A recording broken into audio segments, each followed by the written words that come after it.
യോ, പൗലോസ് ആരാ? ഗമാലിയലിന്റെ പാറപിടത്തിലിരുന്ന് ന്യായപ്രമാണത്തിന്റെ സകല വശങ്ങൾ അരച്ചു കലക്കി കുടിച്ച് പഠിച്ചയാളാ. ഇവിടെ 3 വർഷം ബൈബിൾ സ്കൂളിൽ പോയാൽ പിന്നെ doctor reverend so and so. പിന്നെ കക്ഷത്തിൽ ഇഷ്ടിക ഇരിക്കുന്ന പോലെ നടക്കുന്നത്.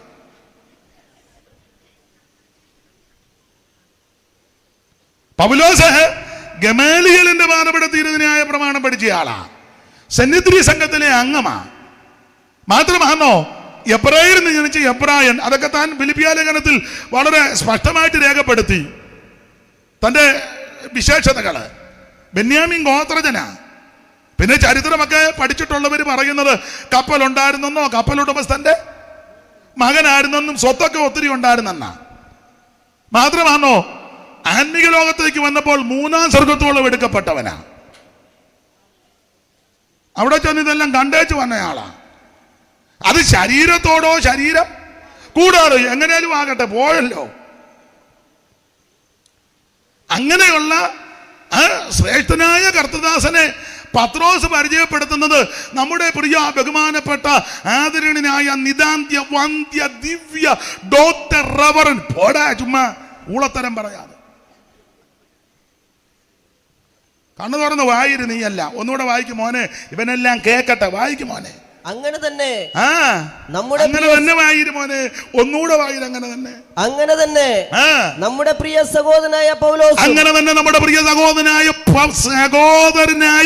പൗലോസ്. ഇന്ന് അങ്ങനെ വല്ലതും പറയുമോ? പറഞ്ഞാ ഇഷ്ടപ്പെടുമോ? അതോടെ അവന്റെ കാര്യത്തിലൊരു തീരുമാനമായി. അതുകൊണ്ട് ഈ പാപത്തുങ്ങളൊക്കെ എന്ത് അങ്ങോട്ട് മുഖപരമാണ്. നമ്മുടെ ഇന്ത്യ പെന്തക്കോസ്ത് ദൈവസഭയുടെ അല്ലെങ്കിൽ അസംബ്ലീസ് ഓഫ് ഗാഡിന്റെ അല്ലെങ്കിൽ ചർച്ച് ഓഫ് ഗാഡ് എന്നതാണോ ദൈവമേ?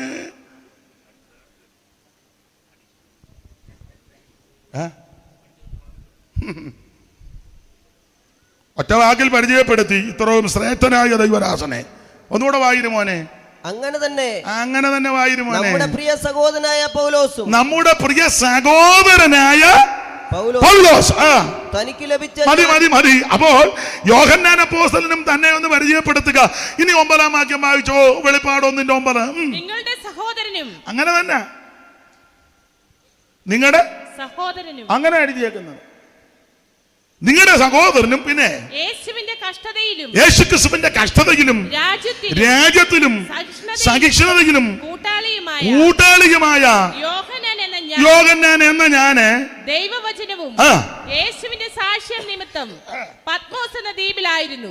കർത്തൃ ദിവസത്തിൽ ഞാൻ ആത്മവിവശനായി നീ കാണുന്നത് ഒരു പുസ്തകത്തിൽ എഴുതി Ephesus, Smyrna, Pergamos, തുയതൈര, Sardis, Philadelphia, ലവോദിക്ക എന്നീ 7 സഭകൾക്ക് അയക്കുക എന്നിങ്ങനെ കാഹളത്തിനൊത്ത ഒരു മഹാനാദം എന്റെ പുറകിൽ കേട്ടു. അപ്പോൾ യേശുക്രിസ്തുവിന്റെ കഷ്ടതയിലും രാജ്യത്തിലും സഹിഷ്ണുതയിലും കൂട്ടാളിയുമായ യോഹന്നാൻ എന്ന ഈ കർത്തദാസൻ ദൈവവചനവും യേശുക്രിസ്തുവിന്റെ സാക്ഷ്യവും നിമിത്തം പത്മോസ് എന്ന ദ്വീപിൽ നാട് കടത്തപ്പെട്ടു. 2 കാരണത്താൽ.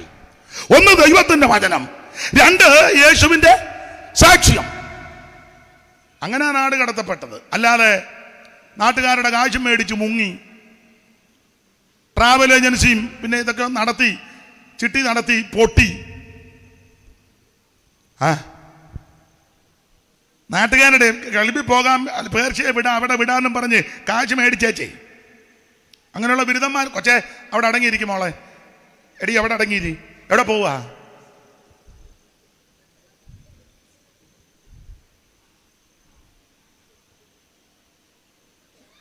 അപ്പൊ ശ്രദ്ധിച്ചേ.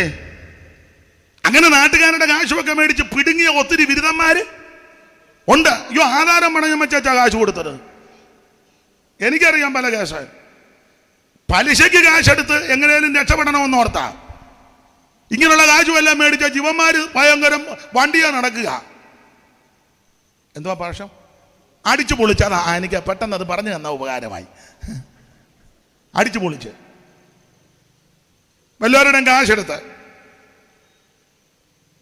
മുന്തിയ ഹോട്ടലിലും കയറി മുന്തിയ വണ്ടിയും മേടിച്ചു. വണ്ടി മേടിക്കുന്നതിന് ഹോട്ടലിൽ കയറുന്ന എൻ്റെ വിഷയമല്ല. വല്ലവൻ്റെ അടുത്ത് പരവിയുടെ അടിച്ച് ജീവിക്കരുത്. ചില ഭാഷയൊക്കെ ഇച്ചിരി മോശമാണ്. എന്നാ കറിയാച്ച? കറിയാച്ചൻ ഇത് പറയത്തില്ലെന്ന് എനിക്കറിയാം. ഞാൻ അതിന്റെ പരുവത്തിന് പറഞ്ഞു. അത് തന്നെ.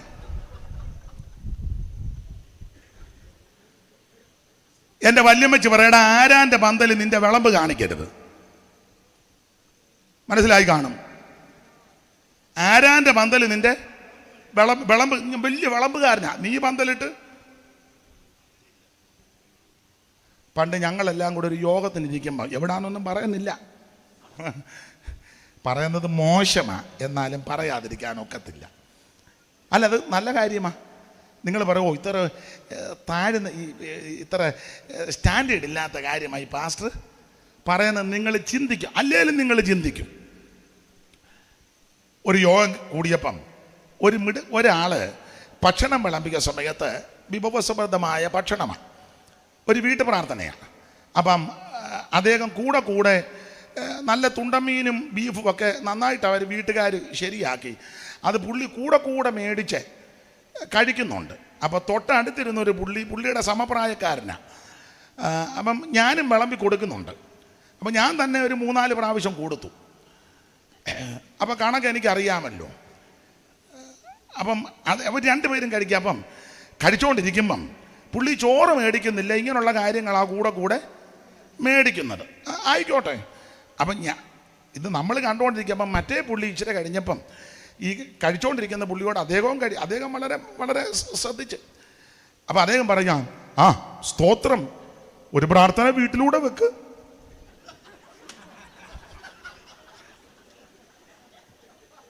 അപ്പം എല്ലാവർക്കും പിടികിട്ടില്ല, എനിക്ക്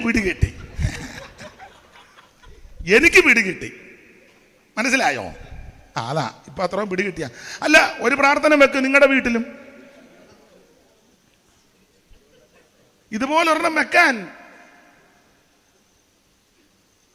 നിന്റെ വീട്ടിൽ കോട്ടയി മീറ്റിംഗ് വെക്കുകയല്ല, ഒറ്റ കോട്ടയി മീറ്റിംഗ് ഉപവാസപ്രാർത്ഥനയ്ക്ക് വരത്തുമില്ല. ഉപവാസപ്രാർത്ഥനയ്ക്ക് ഇതിലേ പോകുമ്പോൾ സ്പീഡ് കൂട്ടിയാ പോകുന്നത്. നമുക്ക് ആ ഭാഗം വിടാം.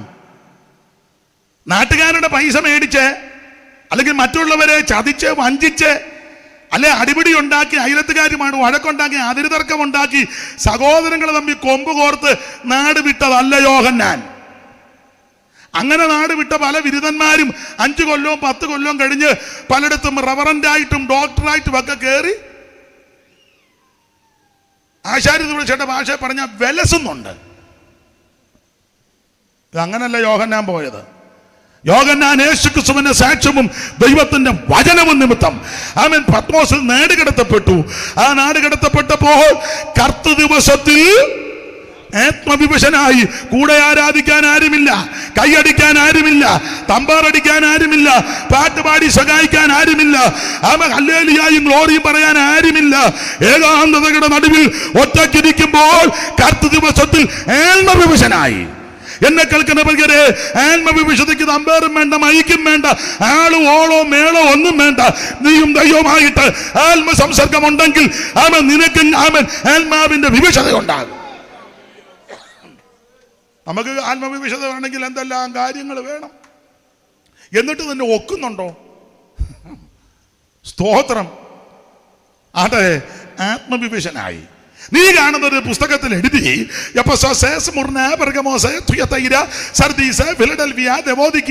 എന്ന 7 സഭകൾക്ക് എഴുതുകയെന്ന കാകടത്തുന്നൊരു ശബ്ദം എന്റെ പിറകിൽ കേട്ടു. 13-ാം വാക്യം 12 എന്നോട് സംസാരിച്ച നാദം എന്നെന്ന് കേൾക്കാൻ ഞാൻ തിരിഞ്ഞു. 13 തിരിഞ്ഞപ്പോൾ 7 പൊൻനിലവിളക്കുകളും നിലവിളക്കുകളുടെ നടുവിൽ നിലയങ്കി ധരിച്ച് മാറത്ത് പൊൻകച്ച കെട്ടിയവനായി ഓടിച്ചു വായിച്ചു മനുഷ്യപുത്രനോട് സദൃശനായവനെയും കണ്ടു. അവന്റെ തലയും തലമുടിയും എല്ലാം വെളുത്ത് പഞ്ഞി പോലെ ഹിമത്തോളം വെള്ളയും. ഡൈ ഒന്നും അല്ലെന്നാ പറഞ്ഞ അർത്ഥം. വായിച്ചോ മോളെ. കണ്ണ് അഗ്നിജ്വാലയ്ക്കൊത്തതും കാൽ ഉലയിൽ ചുട്ട് പഴിപ്പിച്ച വെള്ളോട്ടിന് സദൃശ്യവും. അവന്റെ ശബ്ദം പെരുവെള്ളത്തിന്റെ ഇരച്ചിൽ പോലെ. അതെ, ആ ഭാഗമൊക്കെ അറിയാം. പഴയ പാട്ടിന്റെ ഒരു വടി അതിലൂടെ ചേർന്നൊന്ന് പാട്. കാലുകൾ ഉലകിൽ കാച്ചി പഴുപ്പിച്ച നല്ല പിച്ചളക്കൊത്തതും ചേലോട്ടുമുഖ പാപമാദിത്യൻ. കാലുകൾ ഉലകിൽ കാച്ചി പഴുപ്പിച്ച നല്ല പിച്ചളക്കൊത്തതും ചേലോട്ടുമുഖ പാപ ആദിത്യൻ. ശക്തിയോടും പ്രകാശിക്കും പോലെ തലമുടി ധവളപ്പൻ പോലെ ഇരിക്കുന്ന ദൈവപുത്രൻ. സ്തുതിപ്പിൻ അറിയാവുന്നവർ ചേർന്ന് പാടി സ്തുതിപ്പിൻ യേശുദേവനെ. സ്മരിച്ചവരിൽ നിന്നാദ്യം ജനിച്ചവൻ ഭൂവിരാജാക്കന്മാരെ ഭരിച്ചു വാഴും ഏകനായകൻ. നമ്മെ സ്നേഹിച്ചവൻ തിരിച്ചോരയാൽ കഴുകി നമ്മയിൽ ശുദ്ധീകരിച്ച വിശുദ്ധ സാക്ഷികൾ സ്തുതിപ്പിൻ ദേവദേവനെ നന്ദിയോടെ പാടി സ്തുതിപ്പിൻ യേശുദേവനെ. വഴിയിൽ സത്യവും ജീവനും ഇവനെ അവനരികിൽ വരുമിൻ വഴിയും ആശ്വാസമേകും അവൻ ചുമന്നൊടിച്ചവൻ മഴഞ്ഞും മഞ്ഞും പെയ്യുമ്പോഴുള്ളിൽ പൊടിയുമേ മേഘത്തൂണിൽ നിന്നും സ്തുതിപ്പിൻ യേശുദേവനെ. ഹല്ലേലൂയ പാടി സ്തുതിപ്പിൻ യേശുദേവനെ. സ്തുതിപ്പിൻ ലോകത്തിൽ പാപത്തെ നീക്കുവാൻ അടിവനായി വന്ന ദൈവകുഞ്ഞാടി. ഓ സ്തുതിപ്പിൻ യേശുദേവനെ.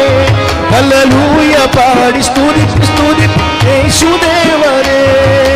വളരെ വെള്ളത്തിന് ഇരച്ചു കൊടുത്തതും ശവകണ്ണറയിൽ നിന്നും വെളിയെ മരിച്ചൊരുയർത്തു വരുവാനായി തക്ക വല്ലഭമുള്ള എളിയ ജനം ജനിക്കൊള്ളതുമായ വലിയ ഗംഭീര ശബ്ദമുള്ളവനെ സ്തുതിപ്പിൻ. അറിയാവുന്നൊരു ചേർന്ന് പാട്. ഓ ഹല്ലേലൂയ പാടി നമ്മുടെ കർത്താവിനെ മഹത്വപ്പെടുത്തുന്ന പാട്ടാണ്. ഹല്ലേലൂയ പാടി സ്തുതിപ്പിൻ യേശുദേവനെ. ഓ വലിയ ദൈവദൂതന്റെ ശബ്ദവും ദൈവകാരണവും തന്റെ വിളികൊട്ടില്ല കലർന്നു മുടങ്ങവേ പല ലോകത്തിൽ നിന്ന് ഒലിക്കുമത്തിനകത്തിൽ വെളിപ്പെടും കലങ്ങൾ തുത്തത മക്കളാണ് സ്തുതിപ്പിൻ യേശുദേവനെ. ഓ ഹല്ലേലൂയ പാടി സ്തുതിപ്പിൻ യേശുദേവനെ.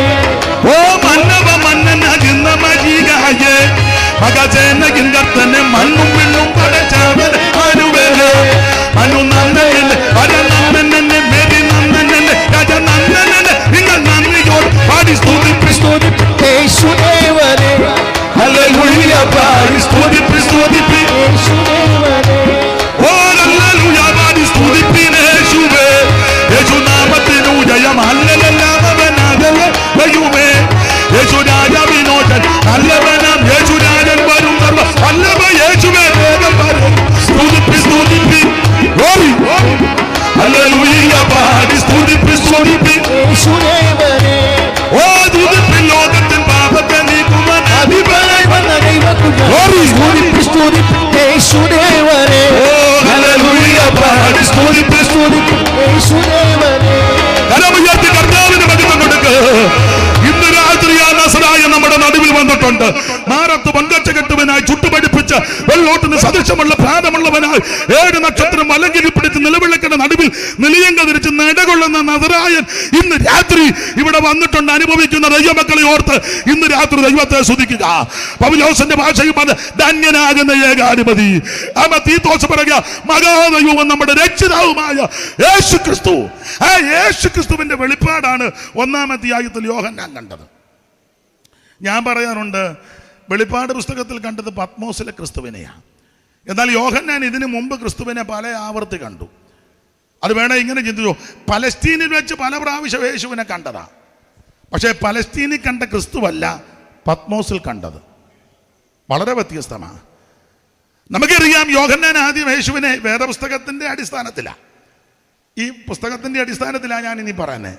യോഹന്നാൻ ആദ്യം യേശുവിനെ കാണുന്നത് ഗലീല കടപ്പുറത്ത് വെച്ചാ. ആ മർക്കോസിന്റെ സുവിശേഷം 1-ാം അധ്യായത്തിന്റെ 16 ഒന്ന് വായിച്ചേ, പെട്ടെന്ന് വായിച്ചു. 14 ആദ്യം വായിര്, എന്നിട്ട് 16.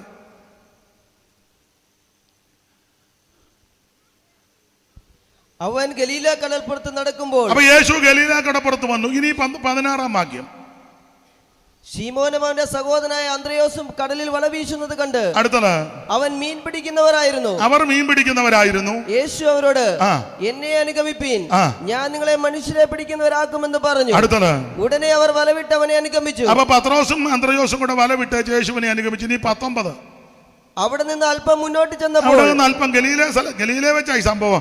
അവിടെ നിന്ന് അല്പം മുമ്പോട്ട് ചെന്നപ്പം സെബദിയുടെ മകനാകുന്ന യാക്കോബും അവന്റെ സഹോദരനായ യോഹന്നാനും പടകിലിരുന്ന് വല നന്നാക്കുന്നത് കണ്ടു. അടുത്തത് ഉടനെ അവരെയും വിളിച്ചു.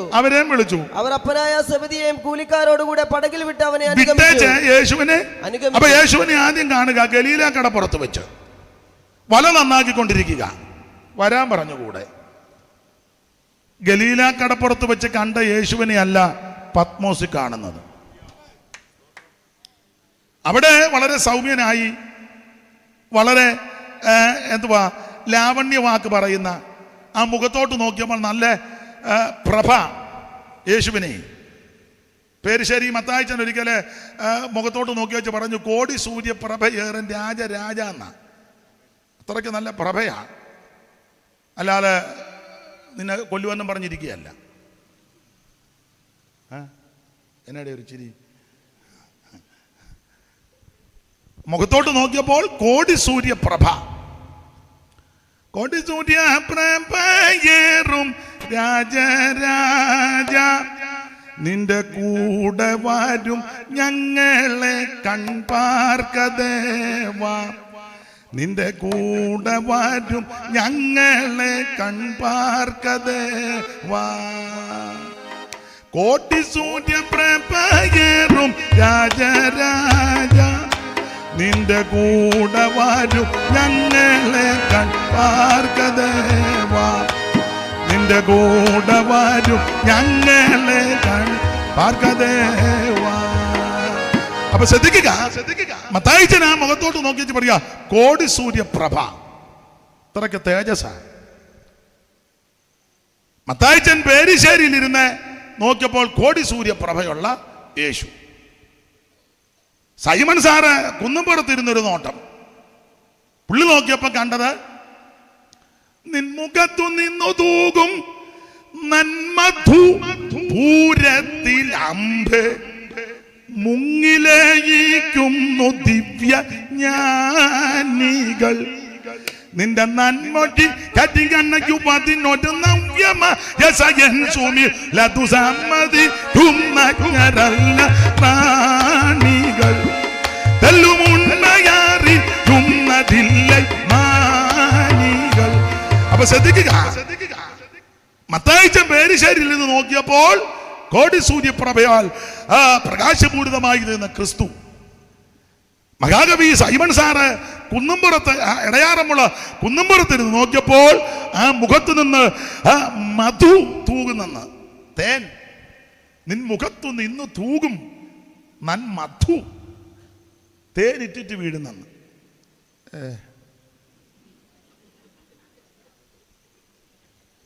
അതിന് ഞങ്ങൾക്ക് എന്നാന്നായിരിക്കും. അയ്യോ, പള്ളിയിലിരുന്ന എല്ലാവരും അവരുടെ എല്ലാം കണ്ണ് അവന്റെ മേലാണ്. അതെന്താ? അയ്യോ, വായിന്ന് ലാവണ്യവാക്ക്, നിന്റെ അതരത്തിൽ നിന്ന് ലാവണ്യവാക്കുകളാണ്. അതുകൊണ്ട് പോകാനൊന്നും തോന്നുന്നില്ല. നമ്മൾ ഈ വാക്ക് കേൾക്കുന്നതുകൊണ്ട് കൂടെ കൂടെ വായിച്ചാൽ നോക്കുക, ലാവണ്യമല്ലല്ലോ. അപ്പൊ അവിടുത്തെ ആ നാവിൽ നിന്ന് വരുന്നതെല്ലാം ലാവണ്യവാക്കാണ്. ആ മുഖം അത്ര തേജസ്സാണ്. ദൈവത്തിന് മഹത്വം ആട്ടെ. പലസ്തീനിൽ വെച്ച് കണ്ട ക്രിസ്തുവിനെ അല്ല പത്മോസിൽ കാണുന്നത്.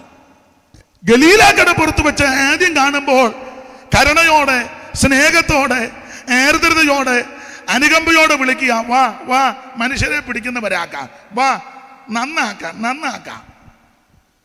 അങ്ങനെ യോഹന്നാൻ യേശുവിനെ ഒന്ന് കണ്ടു. പിന്നെ വേറെ പുസ്തകത്തിന്റെ വിഷയത്തിലാണ് ഞാൻ പറയുന്നത് കേട്ടോ, ചരിത്രത്തിലല്ലേ, പുസ്തകത്തിലെ വാക്യത്തിന്റെ വെളിച്ചത്തില. പിന്നെ യോഹന്നാൻ കാണുന്നത് കല്യാണ വീട്ടിൽ വെച്ചാ.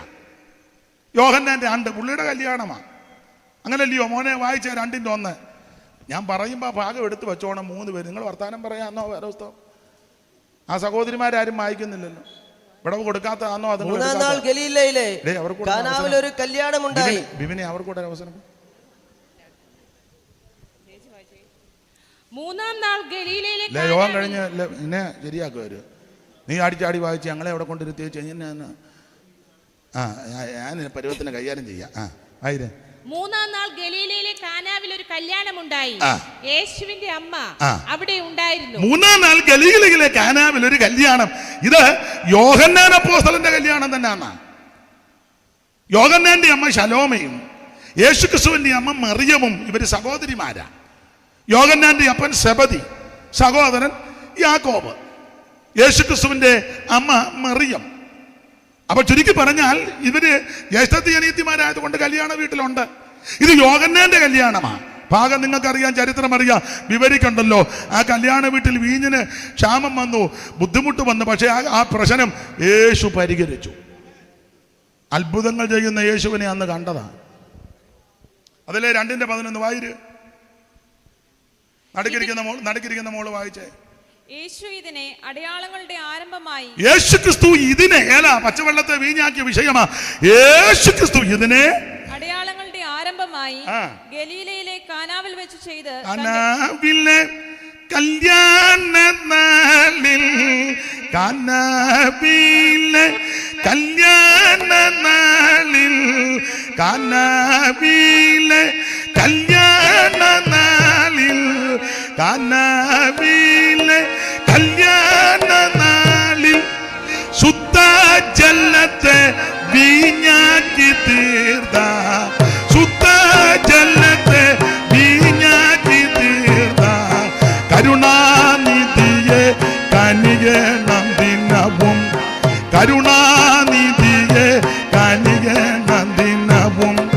ദേവാ ദേവാ ത്രിലോകനാഥ, ദേവാ ദേവാ ത്രിലോകനാഥ.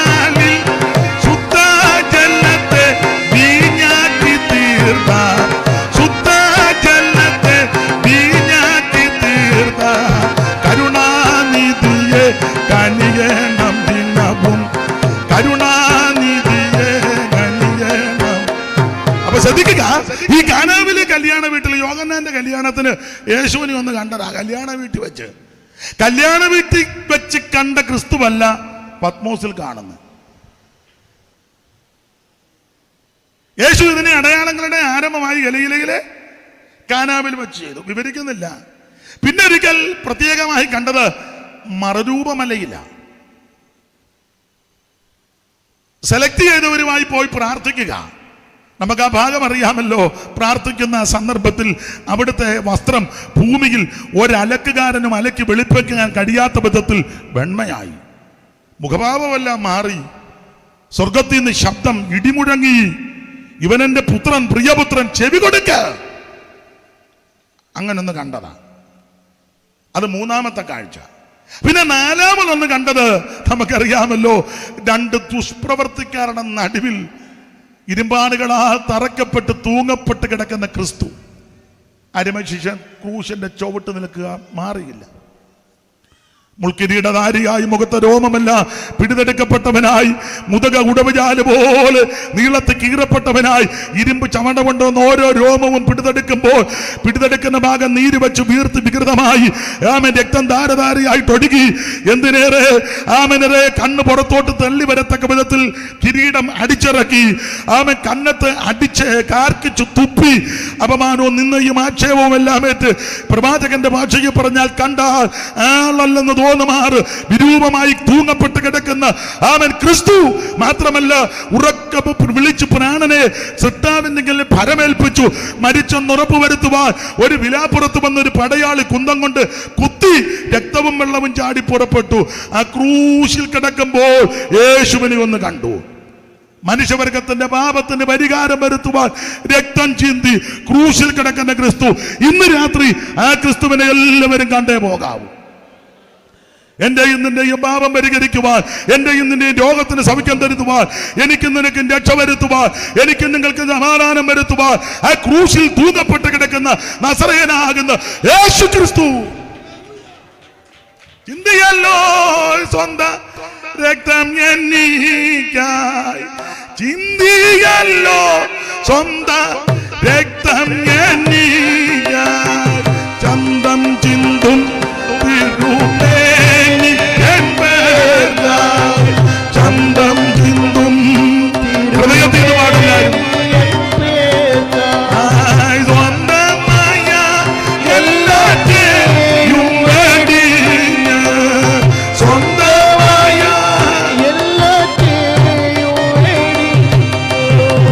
ബന്ധമില്ല ഓർത്തു വീണ്ടെടുത്തു എന്നെയും എന്നെയും വീണ്ടെടുത്തു എന്നെയും എന്നെയും അക്ഷരമേ ഇത് ആരാൽ വർണ്ണിച്ചിന, അക്ഷരമേ ഇത് ആരാൽ വർണ്ണിച്ചി, കൃപയേ കൃപയേ ഓ കൃപയേ കൃപയേ ഓ ചിന്തിയല്ലോ സ്വന്തം രക്തം എനിക്കായി, ചിന്തിയല്ലോ ഇന്ന് രാത്രി കാൽവരിയിൽ ഒരുവൻ നിനക്ക് വേണ്ടി ക്രൂശിക്കപ്പെട്ട് കിടക്കുക. എന്തിന്? നിന്റെയും എന്റെയും പാപം പരിഹരിക്കാൻ. ഇന്ന് രാത്രി രക്തം ധാരധാരയായിട്ടൊടുക്കി അവൻ രോമൻ കത്രിക്കുന്നതിൽ മിണ്ടാതിരിക്കുന്ന കുഞ്ഞാടിനെ പോലായവൻ, അവൻ വിരൂപമാക്കപ്പെട്ട യേശു ക്രിസ്തു, ഇരുമ്പാണുകളാൽ തറക്കപ്പെട്ട് തൂങ്ങപ്പെട്ട് കിടക്കുന്ന കാൽവരിയിലെ ക്രിസ്തു. ഓടിച്ച് അവസാനിപ്പിക്കട്ടെ. കാൽവരിയിലെ ക്രിസ്തുവിനെയല്ല പത്മോസിൽ കണ്ടത്. ഒടുവിലായിട്ട് പത്മോസിൽ കാണുന്ന ക്രിസ്തു, ഗലീല കടപ്പുറത്ത് വെച്ച് കണ്ട ക്രിസ്തു വിളിക്കുക സ്നേഹത്തോടെ. കാനാവിൽ വെച്ച് കണ്ട ക്രിസ്തു അത്ഭുതം ചെയ്ത് ദൈവമാണെന്നങ്ങോട്ട് തെളിയിക്കുക. മർരൂപമലയിൽ കണ്ട ക്രിസ്തു അവിടുന്ന് വന്നവനാന്നങ്ങോട്ട് ഒന്നുകൂടെ ഉറപ്പിച്ചു. കാൽവരിയിൽ തൂങ്ങപ്പെട്ട് കിടക്കുന്ന ക്രിസ്തു പാപപരിഹാരത്തിന് വേണ്ടി യാഗമായ കുഞ്ഞാടാന്ന് തെളിയിച്ചു. എന്നാൽ പത്മോസിൽ കണ്ട ക്രിസ്തു ഇതൊന്നുമല്ല, ന്യായം വിധിക്കാൻ വരുന്ന ക്രിസ്തുവാ. സകല എണ്ണത്തിനെ ന്യായം വിധിക്കാൻ വരിക. അതുകൊണ്ട് ഇന്ന് രാത്രി ഞാനും നിങ്ങളും സകല ആൾക്കാരും ഒരുങ്ങണം. ദൈവത്തിന് മഹത്വം. ഞാൻ ആ ഭാഗം അങ്ങ് വിടുക. ബാച്ച് സമയം എത്രയായെന്ന് അറിയത്തില്ല, ഞാനങ്ങ് നിൽക്കും. അപ്പോൾ എത്ര എപ്പോഴാ ഇന്നലെ എപ്പോഴാണ് നിർത്തിയത്? ഇന്നപ്പം നിർത്തണം. തമ്മിലിട്ട് ഞാൻ പറഞ്ഞ എൻ്റെ ഇഷ്ടം പോലെ നിർത്താനാ. എന്നാലും നിങ്ങളെ ഞാൻ ബഹുമാനിക്കാം. ഞാൻ നിർത്തണമെന്ന് താല്പര്യമുള്ളവർ ബൈബിൾ പൊക്കി വെച്ച് സിബിട്ട് കാണിച്ചാൽ മതി, അപ്പം എനിക്ക് മനസ്സിലാകും. പെട്ടെന്ന് വിടാം. അപ്പൊ ശ്രദ്ധിക്കുക, വെളിപ്പാട് പുസ്തകത്തിൽ കണ്ട ക്രിസ്തു ന്യായം വിധിക്കാൻ വരുന്ന ക്രിസ്തുവാ. ഒരു ന്യായവിധിയുണ്ട്. ന്യായവിധി മുഴുവൻ പുത്രന് കൊടുത്തിരിക്കുക. ന്യായമായിട്ട് വിധിക്കും. അതുകൊണ്ട് ഭയത്തോടും ഭക്തിയോടും വേണം കർത്താവിനെ സേവിപ്പാൻ. ആട്ടെ, വെളിപ്പാട് പുസ്തകം 1-ാം അധ്യായം തേജസ്കരിക്കപ്പെട്ട ക്രിസ്തു 2-3 അധ്യായം 7 സഭയ്ക്കുള്ള ദൂത.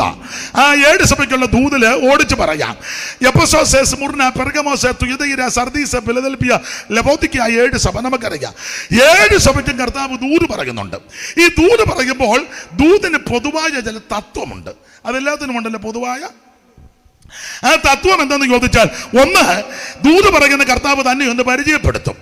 2 അഭിനന്ദനം, 3 ആക്ഷേപം, 4 വിവേചനം, 5 പ്രബോധനം, 6 മുന്നറിയിപ്പ് വാണിംഗ് കൊടുക്കും, 7 പ്രതിഫലം. ഈ 7 കൂട്ടം കാര്യം ഇതിൻ്റെ അടിസ്ഥാന തത്വമാണ്. 1 പരിചയപ്പെടുത്തും, 2 അഭിനന്ദനം, 3 ആക്ഷേപം, 4 വിവേചനം, 5 പ്രബോധനം, 6 മുന്നറിയിപ്പ്, 7 പ്രതിഫലം.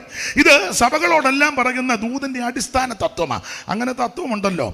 എന്നാൽ എടുത്തു പറയേണ്ട ഒരു കാര്യം ഓടിച്ചു പറയാം. നിങ്ങൾ 3 പേരുണ്ടല്ലോ, ചടികടാന്ന് വായിക്കണം. അപ്പോൾ ഈ 7 സഭയോടും പറയുന്ന പറയുന്ന പ്രധാന 2 കാര്യമുണ്ട്. ഈ 2 കാര്യം എല്ലാ സഭയോടും പറയുന്നില്ല. എന്നാൽ 7 സഭയോടും പറയുന്ന 2 കാര്യമുണ്ട്. അതിലൊന്ന് എല്ലാ സഭകളോടും കർത്താവ് പറയുന്ന ഒരു കാര്യമുണ്ട്. ഞാൻ നിങ്ങളെ അറിയുന്നു. ഞാൻ നിങ്ങളെ, മോനെ വിവിനെ, നിങ്ങൾ 3 പേരുടെ ചടികടാന്ന് വായിര്. എഫെസോ സഭയോട് പറയുന്നതാ അറിയുന്നെന്ന്. ആ 3-ാം വാക്യം വായിച്ചേ.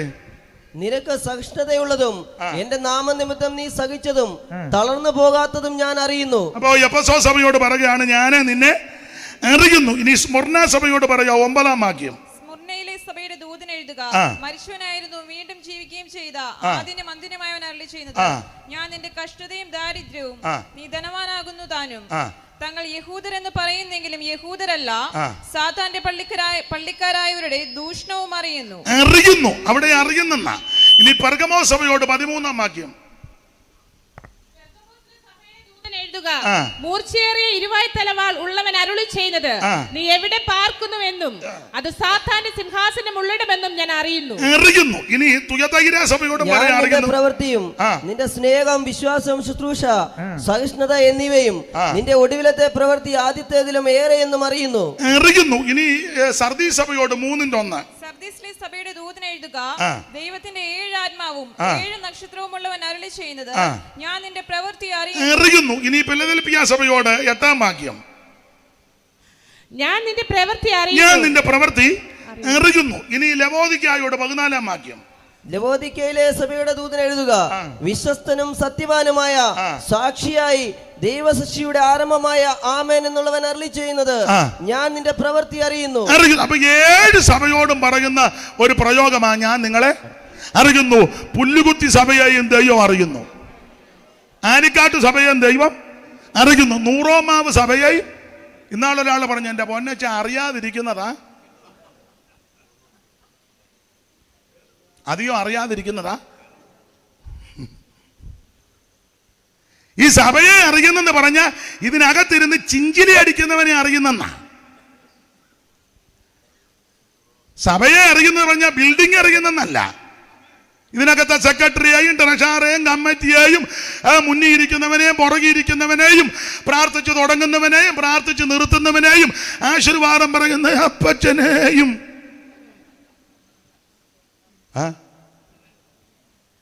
സകല എണ്ണത്തെയും കർത്താവ് അറിയുന്നുണ്ട്. ഈ കുഞ്ഞുങ്ങളെയും നിങ്ങൾ വീഡിയോ മോനെ അറിയുന്നുണ്ട്. പേരെന്തുവാ?